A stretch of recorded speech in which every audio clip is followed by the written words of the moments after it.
ஓம் ஸ்ரீ குருபியோ நமக. ஓம் ஸ்ரீ மகா பெரியவா சரணம். வரும் செப்டம்பர் 21ஆம் தேதி ஞாயிற்றுக்கிழமை மகாலய அமாவாசை. இப்ப நாம சொல்லக்கூடிய இந்த காவி மூட்டைய நீங்க உங்க வீட்டோட பீரோல வைக்கிறதால அதிரடியாக பணவரவு ஏற்படும். எதிர்பாராத செல்வம் சேரும். அது என்ன வழிபாட்டு முறைன்னு பார்க்கறதுக்கு முன்னாடி நம்மளோட வீடியோஸை இப்போதான் நீங்க ஃபர்ஸ்ட் டைம் பார்க்குறீங்கன்னா மறக்காம சப்ஸ்கிரைப் பண்ணிக்கோங்க. தொடர்ந்து இது மாதிரி அப்டேட் தெரிஞ்சுக்கிறதுக்கு பக்கத்தில் நோட்டிஃபிகேஷன் பெல்லை கிளிக் பண்ணி ஆல் அப்படிங்க செலக்ட் பண்ணிக்கோங்க. இப்போ எந்த மாதிரி காவி மூட்டையை எப்படி தயார் செய்யணும் அப்படிங்கிற பற்றி தெளிவாக தெரிஞ்சுக்கலாம்.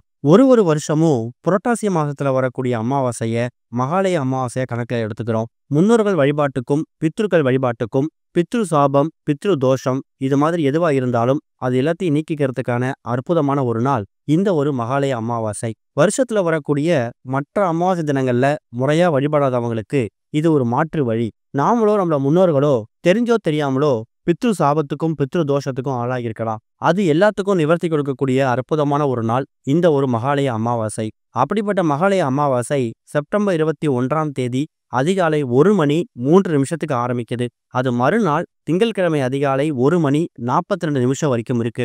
ஞாயிற்றுக்கிழமை நாள் முழுக்க அமாவாசை திதி தான். 12:01 யமகண்டம், சாயந்தரம் 4:06 ராகு காலம். இந்த 2 நேரத்தை தவிர மற்ற நேரங்கள்ல தாராளமா நீங்க மகாலய அமாவாசைக்கான வழிபாடு செய்யறது, இறை வழிபாடு பண்றது, இதுக்காக நேரத்தை ஒதுக்கிக்கலாம். நிறைய பேர் எள்ளு தண்ணீர் இறைத்து தர்ப்பணம் கொடுப்பாங்க. அப்படி திதி தர்ப்பணம் கொடுக்கறதுக்கான சரியான நேரம் எது அப்படின்னு கேட்டிங்கன்னா காலையில 7:45 மணிலேருந்து 8:45 இந்த 1 மணி நேரத்தை திதி தர்ப்பணம் கொடுக்கறதுக்காக பயன்படுத்திக்கலாம். வீட்டில் இருக்கக்கூடிய பெண்கள் அவங்களோட முன்னோர்களுக்காக படையலை தயார் செய்து 12:01 யமகண்டம் முடிஞ்சதுக்கு அப்புறமா 1:30 மணிக்கு மேல இலை போட்டு படையல் போடலாம். அதுக்கப்புறம் காக்கைக்கு சாதம் வச்சுட்டு தாராளமா உங்க விரதத்தை முடிச்சுக்கலாம். எக்காரணத்தை கொண்டும் கணவர் இருக்கக்கூடிய பெண்கள் அவங்களோட மாமனார் மாமியாருக்காகவோ அப்பா அம்மாவுக்காகவோ எள்ளு தண்ணீர் இறைத்து திதி தர்ப்பணம் கொடுக்க கூடாது. அதுக்கு பதிலா அவங்களுக்கு பிடிச்ச விஷயங்களை படைத்து படையல் போடலாம். இன்னொரு பக்கம் தானங்கள் பண்ணணும். பசுமாட்டுக்கு காகத்துக்கு தானங்கள் கொடுக்கறத பத்தி இப்ப ரீசெண்டா நம்ம சேனல்ல ஒரு பதிவு போட்டிருக்கோம். கஷ்டப்படக்கூடிய முதியவர்களுக்கு ஏழை எளிய மக்களுக்கு உங்களால என்னென்ன தானங்கள் கொடுக்க முடியுமோ அது எல்லாத்தையும் தாராளமா கொடுக்கலாம். ஒருத்தவங்க வாழ்க்கையில எந்த விதமான சாபத்துக்கும் தோஷத்துக்கு வேணா ஆளாகலாம். அது எல்லாத்துக்கும் நமக்கு விமோச்சனம் கிடைச்சிடும், அதுக்கு வழி கிடைச்சிடும், பரிகாரம் கிடைச்சிடும். ஆனா நமக்கு தெரியாத ஒரு சாபம் தோஷம் அப்படின்னு கேட்டிங்கன்னா அது பித்ரு சாபம் பித்ரு தோஷம் தான். அது நம்மளை பாதிக்கிறத விட நம்மளோட தலைமுறையினர் தான் அது அதிகமா பாதிக்கும். இப்படி நம்மளோட முன்னோர்களோட அந்த ஆத்மா சாந்தி அடையணும், மேலுலகத்தில் இருக்கக்கூடிய அவங்க எந்த விதமான கெடுதலும் அனுபவிக்காம சந்தோஷமா இருக்கணும் அப்படின்னா நாம மகாலய அமாவாசை அன்னைக்கு கண்டிப்பா இறந்தவங்களுக்கு திதி தர்ப்பணம் கொடுக்கணும். அது மூலியமா பித்ருக்களோட மனசு குளிர்ந்து நம்ம வீட்டுக்குள்ள சந்தோஷம் பெருகும். எந்த ஒரு வீட்டுல பித்ருக்களோட ஆசி இருக்கோ அவங்க சந்தோஷமா மன நிறைவா இருக்காங்களோ அந்த குடும்பத்துல எந்த குறையும் வராது. எல்லா விதமான செல்வங்களும் செழிப்பா இருக்கும். குலதெய்வத்துக்கு பிறகு நம்ம அதிக முக்கியத்துவம் கொடுக்கக்கூடிய ஒரு வழிபாடு இந்த பித்ருக்கள் வழிபாடு தான். அவங்களுக்கு உரிய இந்த ஒரு மகாலய அமாவாசை அன்னைக்கு உங்களால எந்த அளவுக்கு எளிமையா பண்ண முடியுதோ அந்த அளவுக்கு பித்ருக்கள் வழிபாடு பண்ணுங்க. ஆனா கண்டிப்பா பண்ணுங்க. இதுதான் மகாலய அமாவாசை அன்னைக்கு வழிபடக்கூடிய பித்ருக்களுக்கு செலுத்தக்கூடிய மரியாதை. இது போக இறை வழிபாட்டு சம்பந்த விஷயங்கள் நம்ம பண்ணும்போதும் குறிப்பா நம்மளோட பொருளாதாரத்தை முன்னேற்றுவதற்காகவும் செல்வ செழிப்பை அதிகப்படுத்துவதற்காகவும் பண்ணக்கூடிய பரிகாரங்கள் நமக்கு அதிக பலன்களை கொடுக்கும். பகல் முழுக்க பித்ருக்கள் வழிபாட்டுக்கு ஒதுக்கிக்கோங்க. மாலை ஒரு 6 மணிக்கு மேல ராகு காலம் முடிஞ்சதுக்கு அப்புறமா இறை வழிபாட்டுக்கு முக்கியத்துவம் கொடுக்கணும். அமாவாசை தினங்கள்ல பெண் தெய்வ வழிபாடு ரொம்ப முக்கியம். மகாலய அமாவாசை முடிஞ்ச அடுத்த நாளே நமக்கு நவராத்திரி ஆரம்பிக்குது. அடுத்த 9 நாட்களும் முப்பெரும் தேவியரை வணங்குறதுக்கான நாள்.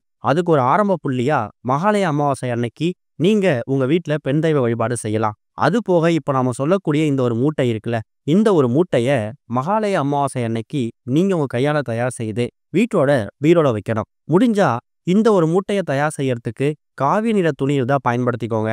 காவி நிறம் இல்ல, அதை தயார் செய்ய முடியல அப்படிங்கிறவங்களுக்கு கடைசி வழியா வெள்ளை நிற மூட்டையோ இல்ல மஞ்சள் நிற மூட்டையோ பயன்படுத்திக்கலாம். காவி நிற மூட்டையை பயன்படுத்துறதுக்கான அந்த துணியை பயன்படுத்துறதுக்கான முக்கியமான காரணம் இந்த வருஷம் மகாலய அமாவாசை நமக்கு ஞாயிற்றுக்கிழமை வந்திருக்கு. ஞாயிற்றுக்கிழமை சூரிய பகவானுக்கு உகந்த ஒரு நாள். சூரிய பகவானுக்கு உரிய நிறம் காவி, மஞ்சள், சிவப்பு இது மாதிரி 3 நிறங்கள் இருக்கு. இதுல காவி நிறம் கிடைச்சா ரொம்ப சிறப்பு. இல்லாதவங்க மஞ்சள் பயன்படுத்திக்கோங்க. இந்த மூட்டையை தயார் செய்யறதுக்கு உங்களுக்கு 2-3 முக்கியமான பொருட்கள் தேவைப்படும். அதுல முதல் முக்கியமான பொருள் ஒரே ஒரு கைப்பிடி அளவு பச்சரிசி. பச்சரிசி அப்படிங்கிறது மகாலட்சுமி தாயார் வாசம் செய்யக்கூடிய ஒரு பொருள். அதை விட முக்கியமானது அமாவாசை அப்படின்னாலே சந்திர பகவானுக்கு உரிய ஒரு நாள். சந்திர பகவானுக்கு உரிய தானியம் நெல். அதிலிருந்து கிடைக்கக்கூடிய இந்த ஒரு பச்சரிசியை இந்த பரிகாரத்துக்கு பயன்படுத்திக்கோங்க. அடுத்ததா ஞாயிற்றுக்கிழமை மகாலட்சுமி தாயாரை வழிபடுறதுக்கும் முக்கியமான நாள் தான். அவங்களுக்கு உரிய மகாலட்சுமி தாயாருக்கு இணையான அம்சம் இருக்கக்கூடிய ஒரு பொருள் கல்லுப்பு. கல்லுப்பையும் ஒரு ஸ்பூன் எடுத்துக்கோங்க. அது கூட 2-3 எண்ணிக்கையில மிளகு, ஒரே ஒரு சில்லறை நாணயம். இப்போ நம்ம சொல்லிக்கக்கூடிய இந்த பொருட்கள் எல்லாமே உங்க வீட்டில் நீங்க தினமும் சமையலுக்கோ இல்ல மற்ற விஷயங்களுக்கோ பயன்படுத்தக்கூடிய பொருட்கள் தான். காவி நிற துணி மட்டும் இருந்தா பயன்படுத்திக்கோங்க, இல்லைன்னா தப்பில்ல. மாலை 6-7 மணிக்கு மேல வீட்டோட பூஜை அறை விளக்கெல்லாம் ஏற்றி வச்சுட்டு நீங்க தயார் செய்து வைத்திருக்கக்கூடிய அந்த காவி நிற துணி இருக்குல்ல, அதை ஏதாவது ஒரு சுவாமி படத்துக்கு முன்னாடி, முடிஞ்சா மகாலட்சுமி தாயார் போட்டோவுக்கு முன்னாடி அந்த துணியை எடுத்து வச்சுட்டு அதுல ஒரே ஒரு ஸ்பூன் பச்சரிசி, ஒரே ஒரு ஸ்பூன் கல்லுப்பு, மிளகு, ஒரே ஒரு சில்லறை நாணயம். அந்த சில்லறை நாணயம் அப்படிங்கிறது எவ்வளோ ரூபாய் இருந்தாலும் பரவாயில்ல. இந்த ஒட்டுமொத்த அமைப்பையும் நீங்க ஒரு பொருளா எடுத்து அந்த காவி துணி மேல வைக்கும்போது எங்க வீட்டுக்குள்ள செல்வ வளம் பெருகணும், மகாலய அமாவாசைக்கு பிறகு வரக்கூடிய இந்த வளர்பிறை நாட்கள் மாதிரியே இந்த வாழ்க்கை வளமான வாழ்க்கையா மாறணும்னு வேண்டிக்கிட்டே அந்த ஒரு பொருளையும் வைக்கணும். அதுக்கப்புறமா அந்த காவி நிற துணியில இந்த எல்லா பொருட்களையும் வச்சதுக்கு பிறகு அதை அப்படியே ஒரு மூட்டையா தயார் செய்யணும். இந்த ஒரு மூட்டை ரொம்ப பெருசா பெரிய அளவில் வரணும்னு அவசியம் இல்லை.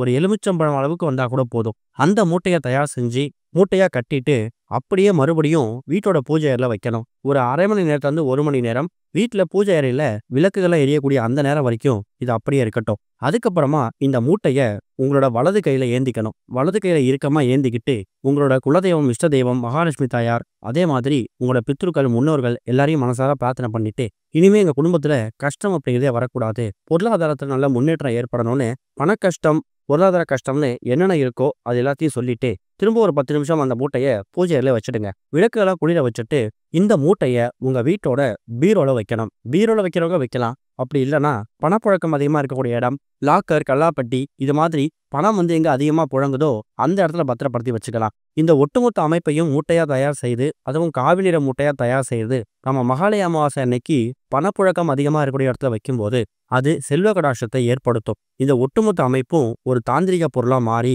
பணத்தை உங்கள் பக்கம் காந்தம் போல ஈர்த்து கொடுக்கும். இந்த பரிகாரத்தை செய்யறது மட்டும் இல்லாம இது கூட சேர்ந்து கடினமான உழைப்பை போடும்போது உங்க உழைப்புக்கேற்ற ஊதியம், பலன் உங்களை வந்து சேரும். கஷ்டப்பட்டு உழைக்கிறீங்க, அந்த உழைப்புக்கேற்ற அங்கீகாரம் கிடைக்கல, உத்தியோக உயர்வு, ஊதிய உயர்வு இதெல்லாம் தடைபட்டுக்கிட்டே போகுது, வாங்கக்கூடிய சம்பளம் முழுமையா வீட்டுக்கு வரமாட்டேங்குது. இது மாதிரி பொருளாதார சம்பந்தப்பட்ட எந்த பிரச்சனை இருந்தாலும் அதை மனசார பிரார்த்தனை பண்ணிக்கோங்க.